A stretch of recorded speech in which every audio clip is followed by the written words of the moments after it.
ఆశ కలిగి ఎదురు చూస్తున్నావు కదా, నీ సాక్ష్యాన్ని ప్రభు ముందర పెట్టి ప్రార్థన చేయి. నువ్వు ఏ రీతిలో ప్రభుని ఆరాధిస్తున్నావో, ఏ రీతిలో దేవుని కోసం సాక్షిగా బ్రతుకుతున్నావో మరొకసారి ప్రభు పాదాల దగ్గర పెట్టి, అయ్యా నేను నీ కోసం బ్రతుకుతున్నానయ్యా, నా జీవితాన్ని నడిపించు ప్రభా అని నువ్వు కన్నీరు విడిచి ప్రార్థన చేస్తే నీ కన్నీరు ఈరోజు ఆనంద బాష్పాలుగా మార్చబడబోతున్నాయి. ఏ దుర్వార్త అయితే నీ చెవిని వినబడుతుందో, ఏ అశుభాలైతే నీ గృహాల్లో జరుగుతున్నాయో వాటన్నిటిని ఈరోజు నా ప్రభు తారుమారు చేయబోతున్నాడు. విశ్వాసంతో అడుగులు ముందుకేసుకుంటూ వెళ్ళండి. ఆనాడు హిజ్కియాని దర్శించిన దేవుడే ఈరోజు నిన్ను నన్ను దర్శించి మన కన్నీటిని తుడిచే ఘనమైన శుభవార్తలు నా ప్రభు నీ జీవితంలో పంపించబోతున్నాడు. ఈరోజే నా జీవితం అయిపోయిందని అనుకోద్దు.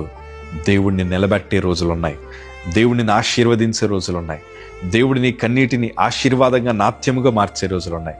నీ పిల్లలు బాగుంటారు, నీ భర్త బాగుంటారు, నీ కుటుంబ సమస్యలు తీరిపోతాయ్యా, నీ అప్పుల రుణబాధల నుంచి నా ప్రభు బయటికి తీసుకొస్తారు. కానీ పరిష్కారం ఎక్కడుందో తెలుసా? నీ చేతిలోనే ఉంది, నీ భక్తిలోనే ఉంది. విశ్వాసంతో ఉండండి. God bless you.